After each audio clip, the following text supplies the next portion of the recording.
હવે 16મા શ્લોકની અંદર ફરીથી ભગવાન શ્રી હરિ હિંસા ન કરવી એવો એક આદેશ કરે છે. સાંભળશું ભગવાન શ્રી હરિની કલમે લખાયેલો 16મા નંબરનો શ્લોક. અકાર્યાચરણે ક્વાપી જાતે સ્વસ્ય પરસવા. અકાર્યાચરણે ક્વાપી જાતે સ્વસ્ય પરસવા. અંગછેદો ન કર્તવ્ય, અંગછેદો ન કર્તવ્ય. સચ્છાસ્ત્ર સકૃધા પીવા, સચ્છાસ્ત્ર દ્યસ્તા પીવા.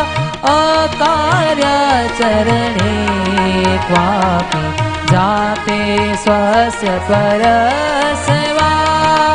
અકાર્યાચરણે ક્વાપી જાતે સ્વસ્ય પરસવા. ભગવાન શ્રી હરિ કહે છે, અકાર્યાચરણે ક્વાપી જાતે સ્વસ્ય પરસ્ય વા. અંગ છેદો ન કર્તવ્ય શસ્ત્રાદેશ્ચ ક્રુધા પીવા. અને ક્યારેક પોતા વતે કંઈક અયોગ્ય આચરણ થઈ ગયું હોય અથવા કોઈ બીજા વતે અયોગ્ય આચરણ થઈ ગયું હોય તો શસ્ત્રાદિકે કરીને પોતાના અંગનું તથા બીજાના અંગનું છેદન ન કરવું, અથવા ક્રોધે કરીને પણ પોતાના અંગનું તથા બીજાના અંગનું છેદન ન કરવું. અત્ર ચત્વારી નિષેધ વાક્યની આ શ્લોકની અંદર 4 નિષેધ વાક્ય છે. 1, અયોગ્ય આચરણ થઈ જવાથી પોતાના અંગનું છેદન ન કરવું. 2, અયોગ્ય આચરણ થઈ જાય તોય બીજાના અંગનું છેદન ન કરવું. 3, ક્રોધે કરીને પણ પોતાના અંગનું છેદન ન કરવું. 4, ક્રોધે કરીને પણ બીજાના અંગનું છેદન ન કરવું. આ 4 નિષેધ વાક્યો આ શ્લોકની અંદર છે.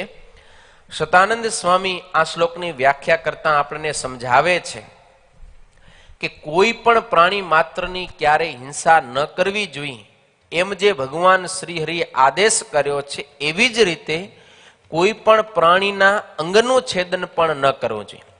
હું એકની હિંસામાં એવો ભાવ હતો કે એને આપણે મારી નાખવાના છે, એને મારી નાખવા રૂપ હિંસા બતાવી હતી. હવે અહીંયા કને મારી નથી નાખતા પણ અંગભંગ કરે છે, અંગનું છેદન રૂપ હિંસા, તો એની પણ ભગવાન શ્રી હરિ ના પાડે છે. હવે કયા પ્રસંગોમાં આવી રીતે થતું હોય છે તો એના 2-3 એકને કારણ બતાવ્યા. એક તો અયોગ્ય આચરણ થઈ જાય ત્યારે માણસો અંગભંગ કરતા હોય છે, પોતાનું અથવા બીજાનું, અથવા તો ક્રોધે કરીને પોતાના અંગનું કે પારકા અંગનું છેદન કરતા હોય. તો એવી પરિસ્થિતિમાં પણ ક્યારેય પોતાના અંગનું કે બીજાના અંગનું છેદન ન કરવું, એટલે કે એના અંગ કાપવા નહીં. એમ ક્યારેક લોકમાં અને શાસ્ત્રમાં નિષેધ એવું કોઈ અયોગ્ય આચરણ થઈ જાય આપણા વડે અથવા બીજા વડે, ત્યારે હવે સમાજ મને શું કહેશે એના ભય વડે કરીને, અથવા તો આણે આવું કામ કર્યું એના હાથ કાપી નાખો, એના પગ કાપી નાખો, એની જીભ કાપી નાખો, એવી રીતે ક્યારે પણ પોતાના અંગનું કે પારકા અંગનું છેદન કરવું જોઈએ નહીં. ના પાડે છે. તલવાર, છરી, સજાયો ઇત્યાદિ શસ્ત્રે વડે કરીને ક્યારે કોઈના હાથ, કાન, નાક, શિશ્ન ઇત્યાદિ કોઈ પણ અંગનું છેદન ન કરવું, અંગ કાપવા નહીં. હવે માની લો કે ક્યારેક આપણા વડે કંઈક અયોગ્ય આચરણ કહેતા કે ચોરી થઈ જાય, કોકનું દ્રવ્ય આપણે લેવું નહોતું પણ આપણાથી લેવાઈ ગયું અને પછી આપણે વિચાર કરી, અરે મેં તો કોકની વસ્તુ લઈ લીધી, મારા હાથ વડે ચોરીનો કર્મ થયો. અથવા આપણે એમ ક્યાંક રસ્તે ચાલ્યા જતા હોય અને કોઈક ઉપર આપણી દ્રષ્ટિ બગડે, કુદ્રષ્ટિથી જોવાઈ જાય અને પછી આપણને ખીજ ચડે કે મારા હાથે ચોરી કરી અથવા તો મારી આંખે કુદ્રષ્ટિ કરી, મૂકવું નહીં હવે તો, એમ કરીને તલવારથી હાથને કાપી નાખે અથવા તો કંઈક અણીદાર પદાર્થ લઈ અને આંખને ફોડી નાખે, તો આવું ક્યારે પણ કરવું જોઈએ નહીં. કારણ કે આવું કરવાથી હૃદયની અંદર જે વેગ છે, જે દોષ છે, એ કંઈ ટળી જતા નથી.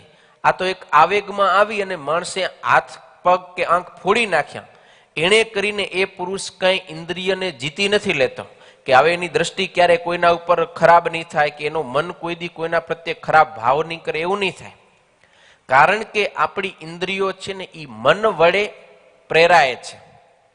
ઇન્દ્રિયો જે કોઈ વિષયની પાછળ દોડે છે, કોકના ઉપર ખરાબ દ્રષ્ટિ કરે, કોકના ઉપર ખરાબ ભૂંડો સંકલ્પ કરે, કોઈનું દ્રવ્ય ઉપાડી લે, આ તો બધા કેવા છે? આ તો ખાલી એક ઉપકરણ છે. વાસ્તવિકતાએ તો મન એનું નિયામન કરનારો છે, મન નિયામક છે. મન જ્યારે કોઈની વસ્તુ ઉપાડી લેવાનો ભાવ કરે છે ત્યારે હાથ ખાલી એની ઈચ્છા પૂરી કરવામાં એક આચરણ રૂપ મદદ કરે છે. મન જ્યારે કોઈના પ્રત્યે ભૂંડો ગાઢ સંકલ્પ કરે ત્યારે આંખથી માત્ર એના પ્રત્યે જોવાય છે. ઘણી વખત આપણને ખબર ને, કાન હોય પણ અંદર એક ચેતન તત્વ આવે, એ નીકળી જાય પછી કાન હોવા છતાંય સાંભળી ન શકે. ઘણાને આંખ હોય છતાંય જોઈ નથી શકતા. તો આ તો માત્ર એક ઇન્દ્રિય ઉપકરણ છે. વાસ્તવિકતાએ મન એનો નિયામક છે. મન છે ને એ સંકલ્પ કરે છે ત્યારે જ આ બધા ઇન્દ્રિયો પોતપોતાની ક્રિયાની અંદર જોડાય છે. માટે ઇન્દ્રિયોને પ્રેરણા આપનારું મન છે અને મનને પ્રેરણા આપનાર બુદ્ધિ છે. એટલે બુદ્ધિ પેલો નિશ્ચય કરે ત્યારે આપણું મન અને ઇન્દ્રિયો જે તે કાર્યની અંદર પ્રેરાય છે. ભલે આપણે અયોગ્ય આચરણ કરી કે યોગ્ય આચરણ કરી, એ કાર્ય કરવામાં આપણી ઇન્દ્રિયો ત્યારે જ જોડાય જ્યારે મન અને બુદ્ધિ પેલો એ નિશ્ચય કરે છે ત્યારે. તો આપણે ખાલી હાથ, આંખ, પગ ઇત્યાદિકનું છેદન કરી નાખશું, એને કાપી નાખશું, એનેથી આપણે ઇન્દ્રિય જીત નહીં કહેવાય. એટલે મન ઉપર કાબુ રાખવો જોઈએ તો આપણે ઇન્દ્રિય જીત થઈ શકીએ છીએ. તો પછી આવું ક્યારેક અયોગ્ય આચરણ થઈ જાય તો શું કરવું? તો ત્યારે ધીરજ રાખી શાસ્ત્રની અંદર એ અયોગ્ય આચરણને માટે જે પ્રાયશ્ચિત કીધેલું હોય એ પ્રાયશ્ચિત આપણે કરી અને પાપ થકી મુક્ત થવું જોઈએ. પણ ક્યારે અંગભંગ કરવો જોઈએ નહીં. અંગનું છેદન પોતાનું અથવા પારકું ક્યારે પણ ન કરવું, એવો ભગવાન શ્રી હરિનો કહેવાનો ભાવ છે. કારણ કે ભગવાને આપણને અખંડિત શરીર આપ્યો, સર્વ અંગે ભગવાને આપણને સરસ રાખ્યા છે. કોઈ પણ પ્રકારની ખોટ ખાપણ નથી આપી. આવો અમૂલ્ય મનુષ્ય દેહ, એના એક એક અવયવ કેટલા કિંમતી છે.